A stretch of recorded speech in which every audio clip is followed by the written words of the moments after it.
बिस्मिल्लाहिर्रहमानिर्रहीम। अस्सलाम वालेकुम व्यूवर्स। आई होप अब सब लोग ठीक होंगे और अपने घरों में इंजॉय कर रहे होंगे। मैं वेलकम करती हूँ आपको किचन विद नामे में। आज जो मैं आपको रेसिपी बनाना बता रही हूँ बहुत ही आसान है और बहुत ही मज़े की है। ख़ास तौर पर लड़कियों की तो बहुत ज़्यादा ही फेवरेट है ये। आज हम बना रहे हैं इमली की चटनी।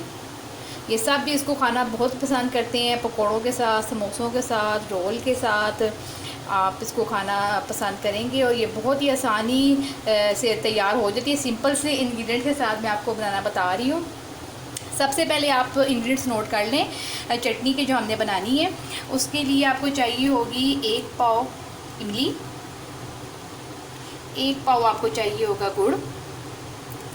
इसके अलावा लहसुन और अदरक का पेस्ट आपको चाहिए होगा 1 टेबल स्पून। सॉरी, अदरक का पेस्ट है ये हमारे पास 1 टेबल स्पून है। इसके अलावा आप सूखी हुई सौंठ भी ले सकते हैं इसमें। अच्छा, इसके अलावा ये हमारे पास है ज़ीरा पाउडर 1 टीस्पून। ये लाल मिर्च पाउडर है हमारे पास 1 टीस्पून। ये चाट मसाला है हमारे पास 1 टीस्पून। इसके अलावा नमक है हमारे पास 1/2 टीस्पून। और काला नमक हम ले रहे हैं इसमें 1/2 टीस्पून। पानी हमें चाहिए हो गया हस्बे ज़रूरत, 1 गिलास आप पानी ले सकते हैं। चलो तो फिर हम स्टार्ट करते हैं अपनी रेसिपी को बनाना कि चटनी कैसे बनती है। बहुत ही आसान है, क्विक रेसिपी है ये वाली जो मैं आपको बनाना बता रही हूँ। चलो तो फिर हम स्टार्ट करते हैं। जी तो व्यूअर्स, आप देख लें कि हम इमली की चटनी बनाने के लिए एक सबसे पहले हम एक देचकी ले लेंगे, उसमें हम पानी को ऐड कर देंगे। ये आप देख लें कि मैंने इसमें 2 गिलास पानी ले ली है। मैंने आपको 1 गिलास कहा था लेकिन हमारी इमली ज़्यादा है इसलिए हम इसमें 2 गिलास पानी के डाल देंगे। इसी के साथ ही हम इसमें इमली शामिल कर देंगे और हम इसमें बॉयल्स आने का इंतज़ार करेंगे। इमली को अब इसके अंदर हम अच्छे तरीके से मिक्स कर लेंगे, ब्रेक कर देंगे इमली को। और ये आप देख रहे हैं कि मैं इसको सारा तोड़ रही हूँ और इसके अंदर मिक्स कर रही हूँ। सिंपली बस हमने इसमें से बॉयल इसको लाने हैं और जब तक इसका बॉयल आता है तो फिर मैं आपको उसका नेक्स्ट स्टेप बताती हूँ। जी तो व्यूअर्स, आप देख रहे हैं कि इमली में बॉयल आना शुरू हो चुका हुआ है। अब इसी स्टेज में मैं गुड़ जो मैंने आपको बताया था मैं शामिल कर दूँगी इसमें। आप चाहें तो चीनी भी शामिल कर सकते हैं। अदरक भी हम इसी स्टेज में अब इसमें शामिल कर देंगे।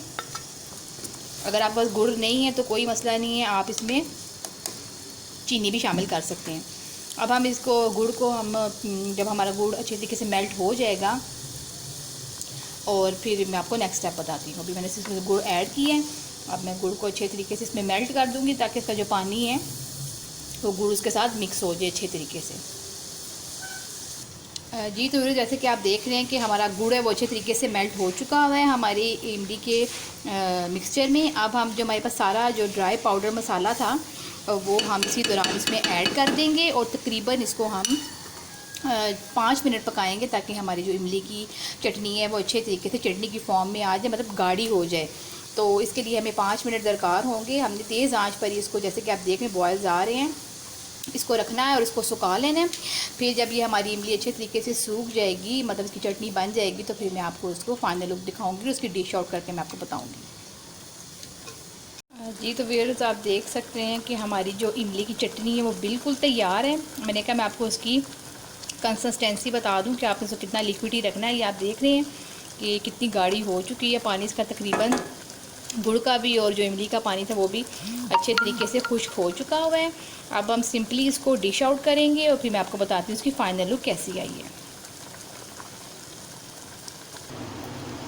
जी तो व्यूअर्स, आप देख रहे हैं कि हमारी इमली की चटनी माशाल्लाह से तैयार है। मैंने इसको आपको सिंपल से इंग्रेडिएंट्स के साथ बनाना बताया है।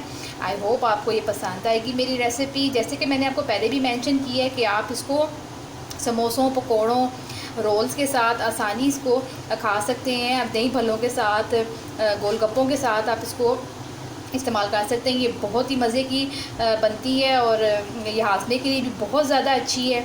अगर आपको हाजमे का कोई इशू है तो आप इमली की चटनी को लाजमी ट्राई कीजिए, आपको बहुत ज़्यादा अफाका होगा। आप मुझे इजाज़त दीजिए, अपने फ्रेंड्स और फैमिलीज़ के साथ इस रेसिपी को शेयर कीजिए और मुझे अपनी दुआओं में याद रखिएगा। अब मैं मिलूँगी आपको अपनी नेक्स्ट रेसिपी में। मेरे चैनल को सब्सक्राइब करना और लाइक करना मत भूलिएगा। तब तक के लिए मुझे अल्लाह हाफिज़।